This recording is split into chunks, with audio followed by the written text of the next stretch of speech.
ఇద్దరు వ్యక్తుల మధ్యన జరిగిన డిస్ప్యూట్ లో మా తెలుగుదేశం పార్టీకి గాని మా కుటుంబానికి గాని ఏ విధమైన సంబంధం లేదు. దౌర్జన్యకర పరిస్థితులు, చట్టాన్ని మా చేతిలోకి తీసుకొని దౌర్జన్యం చేసి లాక్కుంటామనే పరిస్థితులు మాత్రం ఉంటే ఈ ప్రభుత్వం, చంద్రబాబు నాయుడు గారు ప్రభుత్వం ఒప్పుకోదు. ప్రజాప్రతినిధిగా ఉన్న ఎమ్మెల్యే కానీ మా కుటుంబం కానీ ఒప్పుకోము. ఇటువంటి వాళ్ళని ప్రోత్సహించమనే స్పష్టమైన మా విధానాన్ని తెలియజేయాలనే ముఖ్య ఉద్దేశం. ఈ రాష్ట్రంలో గాంజా గురించి గాని డ్రగ్స్ గురించి గాని పెద్ద ఎత్తున గలమెత్తి పోరాడుతున్న వ్యక్తిని నేను.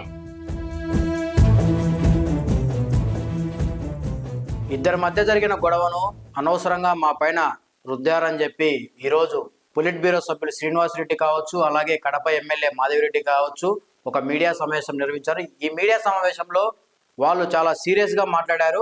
వాళ్ళిద్దరి మధ్య జరిగిన ఘటనను మాకు ఏం సంబంధం ఉందంటూ ఓ పక్క అంటే గ్రీన్ వెంచర్లో ఎన్నో సమస్యలు వస్తుంటాయి. ఆ సమస్యలు వాళ్ళందరూ వాళ్ళు వ్యక్తిగతంగా వాళ్ళు ఎన్నో గొడవలు పడుతుంటారు. వాటికి మాకు ఏం సంబంధం ఉంది? ఇద్దరు వ్యక్తుల మధ్యన జరిగిన డిస్ప్యూట్ లో మా తెలుగుదేశం పార్టీకి గాని మా కుటుంబానికి గాని ఏ విధమైన సంబంధం లేదు అని గట్టిగా చెప్పదలుచుకుంటున్నాను. కడప నగర అభివృద్ధిలో భాగంగా మేము ఎన్నో కార్యక్రమాలు చేస్తుంటే కొంతమంది ఓర్వలేక అనవసరంగా రాజకీయాలు చేస్తున్నారు. ఈ రాజకీయాల్లో భాగంగానే ఆ ఇల్లు కూల్చివేత మా పేర్లు బయటికి తీసుకొచ్చి రాజకీయాలు చేస్తున్నారు తప్ప అక్కడ జరిగిన ఘటన కావచ్చు మాకు ఎటువంటి సంబంధం లేదు. ప్రజా సంఘాలు కూడా అనవసరంగా సోషల్ మీడియాలో వీడియోలు పెట్టి అనవసరమైన రాద్ధాంతాలు చేస్తున్నారు. అక్కడ జరిగిన ఘటన కావచ్చు మాకు ఎటువంటి సంబంధం లేదు. మేము కూడా క్లియర్ కట్టుగా పోలీసులకు ఒకటే చెప్పాము, అక్కడ ఎవరు తప్పు ఉందో మీరు ఎంక్వైరీ చేసి పూర్తి స్థాయిలో వాళ్ళ మీద యాక్షన్ తీసుకోవాలని చెప్పి కూడా పోలీసులకు కూడా క్లియర్ కట్ ఆదేశాలు కూడా ఇచ్చాము. ఇద్దరు పార్టీలు వాళ్ళ మధ్యన డిస్ప్యూట్ ని ఎస్పీ గారు గాని పోలీస్ డిపార్ట్మెంట్ గాని కలెక్టర్ గారు గాని పూర్తిగా విచారణ చేసి ఇద్దరి మీద యాక్షన్ తీసుకోమని సందర్భంగా అడుగుతున్నాను. ఎందుకంటే కడప నగరంలో జరిగే అభివృద్ధిని ఓర్వలేక ఇటువంటి దుష్ప్రచారాలు చేస్తున్నారు తప్పితే అక్కడ జరిగిన ఘటన కావచ్చు మాకు ఎటువంటి సంబంధం లేదు. మేము కడపలో ఎమ్మెల్యే అయినప్పటి నుంచి ఎన్నో అభివృద్ధి కార్యక్రమాలు ప్రజల్లోకి తీసుకెళ్తున్నాము. ఓ పక్క కడపలో ఎప్పటి నుంచో గంజాయి కావచ్చు, అల్లరి మూకలు కావచ్చు కడప నగరాన్ని ఎంతో వేధించే వాళ్ళు. ఇవన్నీ మేము వచ్చినప్పటి నుంచి క్లియర్ కట్టుగా ఎక్కడే కానీ ఇట్లాంటి కార్యక్రమాలు జరగకూడదని చెప్పి గట్టిగా యాక్షన్ తీసుకున్నప్పటి నుంచే మా మీద దుష్ప్రచారం సాగుతుంది. అక్కడ ఇద్దరు వ్యక్తుల మధ్య జరిగిన ఈ వ్యవహారాన్ని మాకు ఏం సంబంధం ఉందని చెప్పి ఓ పక్క శ్రీనివాసరెడ్డి కావచ్చు, ఓ పక్క ఎమ్మెల్యే మాధవిరెడ్డి కావచ్చు సీరియస్గా ప్రెస్ మీట్లో వాళ్ళకు వార్నింగ్ ఇచ్చారు. ప్రచారం చేసే వాళ్ళను ఉపేక్షించేదే లేదు. ఏదన్నా ఉంటే మీరు తెలుసుకున్న తర్వాతే మాట్లాడాలి, లేదంటే మీ లబ్ధి కోసం కావచ్చు, మీ రాజకీయ లబ్ధి కోసం కావచ్చు, ఎవరైనా కానీ అనవసర మాటలు మాట్లాడితే సీరియస్ యాక్షన్ ఉంటుంది. దీనిపైన మేము జిల్లా ఎస్పీ గారికి కూడా కంప్లైంట్ ఇవ్వబోతున్నాము. ఏదన్నా మాట్లాడేప్పుడు ఒకసారి ఆలోచన చేసి మాట్లాడాలి. అక్కడ జరిగిన ఘటన పైన మేము ఇప్పటికే పోలీసులకు సీరియస్ యాక్షన్ కూడా మేము తీసుకోమని చెప్పాము. ఎవరు తప్పు ఉంది అంటే అక్కడ ఉండే వాళ్ళు ఏమన్నా వాళ్ళ దగ్గర వాళ్ళకి అమ్మి వీళ్ళు అక్కడి నుంచి ఖాళీ చేయలేదా, లేదంటే వీళ్ళే దుర్మార్గంగా ఆ ఇల్లు కూల్చారా, అక్కడ ఏం జరిగింది, ఆ ఘటనకి సంబంధించిన పూర్తి వివరాలు పోలీసులు తెలుసుకోమని కూడా మేము ఇప్పటికే పోలీసులకు కూడా ఆదేశించాము అని చెప్పి ఓ పక్క పొలిట్ బ్యూరో సభ్యులు శ్రీనివాసరెడ్డి కావచ్చు, అలాగే మాధవిరెడ్డి కావచ్చు ఈ ప్రెస్ మీట్లో చాలా ఘాటుగా స్పందించారు. అసలు వాళ్ళు మీడియాతో ఏం మాట్లాడాలో ఒకసారి మనం విందాం. ఈ కడపలో 4 రోజుల క్రితము జరిగిన ఈ సంఘటనని మా కుటుంబానికి అంటగడుతూ చాలా మంది రోడ్ల మీదకి ఎక్కినారు. ఇద్దరు వ్యక్తుల మధ్యన జరిగిన డిస్ప్యూట్ లో మా తెలుగుదేశం పార్టీకి గాని మా కుటుంబానికి గాని ఏ విధమైన సంబంధం లేదు అని గట్టిగా చెప్పదలుచుకుంటున్నాను. 1.5 సంవత్సరం అయింది. ఈ 1.5 సంవత్సరం కాలంలో ఎంతో మంది గత ప్రభుత్వంలో జరిగిన దోపిడీల మీద, ఆర్థిక నేరాల మీద, డబ్బుల పంచాయతీల మీద, భూ వివాదాల మీద రావడము వస్తున్నారు. ప్రతి ఒక్కరికి క్లియర్ గా చెప్తున్నాను, డబ్బు పంచాయతీలో, భూ పంచాయతీలో, భూ వివాదాల్లో నేనైతే దిగను, నాకు సంబంధం లేదు.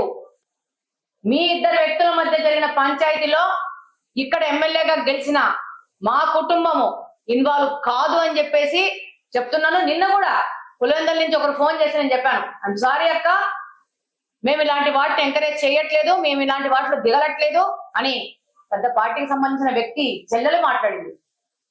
అది మీ విధానంలేమో థ్యాంక్ యూ అని చెప్పి పెట్టేశారు. చాలా క్లియర్ గా ఉంది. నా దగ్గరకు వచ్చిన ప్రతి ఒక్క గ్రీవియన్స్ లో భూ పంచాయతీలు కానీ డబ్బు పంచాయతీలు వచ్చిన వాళ్ళందరూ వాళ్ళకి క్లియర్ గా ఎక్స్ప్లెయిన్ చేసి ఇక్కడ అలాంటివి జరగవు అని చెప్పి పంపిస్తా ఉన్నాం.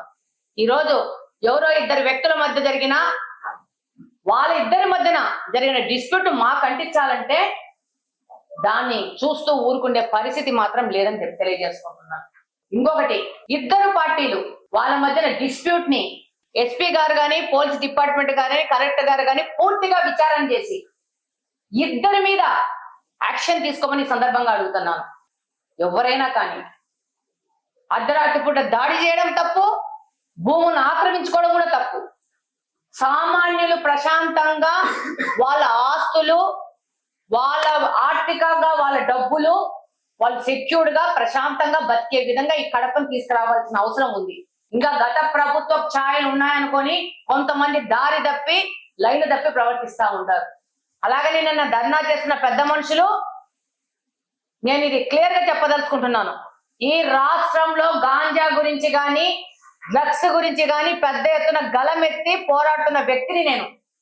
ఛాన్స్ లో ఛాన్స్ దొరికిందని చెప్పి నన్ను అనే అవకాశం ఇక్కడ లేదు. నాకు అవినీతి ఆరోపణలు లేవు, ఎమ్మెల్యే గారి మీద వేలుపెట్టి చూపడానికి ఏమీ లేదని సందట్లే సరే మీద అందరూ రోడ్ల మీదకి వచ్చి గాంజాని ప్రోత్సహిస్తున్న ఎమ్మెల్యే అనుచరులు ఎమ్మెల్యే గారని మాట్లాడుతున్నారు. నేను చాలా స్ట్రిక్ట్ గా చెప్తా ఉన్నాను, ఇలాంటి మాటలు రెండోసారి మాట్లాడకాకండి. ఈ కడపలో గాంజాకి వ్యతిరేకంగా పోరాడుతున్నాను. ప్రతి ఒక్క కంప్లైంట్, ఎక్కడ ఏ సామాన్యుడు కానీ నాకు ఒక వీడియో కానీ ఒక కంప్లైంట్ కానీ నాకు వాట్సాప్ కాల్ కానీ చేస్తే దానికి వెంటనే స్పందించి ఈగల్ టీం హెడ్ కు పంపిస్తున్నా. నేను వీటిని మీరు నన్ను గురించి మాట్లాడే అర్హత మీకు లేదని చెప్పి గట్టిగా చెప్తా ఉన్నాను. ఏం చేస్తున్నారు ఈ ప్రజా సంఘాలన్నీ? ఈ 5 సంవత్సరాలు 10 సంవత్సరాల నుంచి గాంజా పెట్టకపోతా ఉంటే సందట్లే సడేమియాలాగొచ్చి ఒక ఇద్దరు వ్యక్తుల మధ్య జరిగిన గొడవ జరిగితే ఆ గొడవని రకరకాలుగా మీకు నచ్చిన విధంగా మీరు రోడ్ల మీదకి వచ్చి నాయకులుగా అవ్వడానికి దీన్ని వాడుకుంటారా? అశాంతి క్రియేట్ చేస్తారా ప్రజల మధ్యన? దీన్ని ప్రభుత్వం ఒప్పుకోదు, ఇక్కడ ఉన్న రెడ్డప్ప గారి కుటుంబం కూడా ఒప్పుకోదు. అందుకని చెప్తా ఉన్నాను, ఇద్దరు వ్యక్తుల మధ్యన పంచాయతీని ఇద్దరు వ్యక్తుల మీద పంచాయతీగా ఉంచండి. పోలీస్ స్టేషన్లకు పోండి, కంప్లైంట్లు ఇచ్చుకోండి. న్యాయపరంగా చట్టాలు ఉన్నాయి, న్యాయాలు ఉన్నాయి, న్యాయస్థానాలు ఉన్నాయి, వాటిలో పోండి, పోరాడుకోండి. దీన్ని ఏ ఒక్క వ్యక్తులకి పర్సనల్ గా అంటించాలనుకుంటే అది సహించేది లేదని ఈ సందర్భంగా తెలియజేసుకుంటున్నాను. ఈ మధ్య ఒక 2 రోజుల కిందట ఇక్కడెక్కడో కొంతమంది ఎమ్మెల్యే బంధువులను నాకు సంబంధించిన వ్యక్తులను ఇల్లు కూల్చివేత ఘటన పేపర్లో పత్రికల్లో సోషల్ మీడియాలో చూసాం. మేము ఆ సందర్భంలో విజయవాడలో ఉన్నాం, పార్టీ ఆఫీస్లో మా పార్టీ అంతర్గత మీటింగ్స్ లో ఉన్నాం. కడప నగరం జిల్లా హెడ్ క్వార్టర్లో భూముల విలువలు ఎక్కువ, రకరకాల డిస్ప్యూట్స్. అదేవిధంగా గత వైఎస్ఆర్ పాలనలో 5 సంవత్సరాల్లో ఎక్కడ పడితే అక్కడ భూ కబ్జాలు చేయడం, బెదిరించడం, రకరకాల సంఘటనలు 5 సంవత్సరాలుగా పెరిగి పెట్టరేగిపోయినాయి.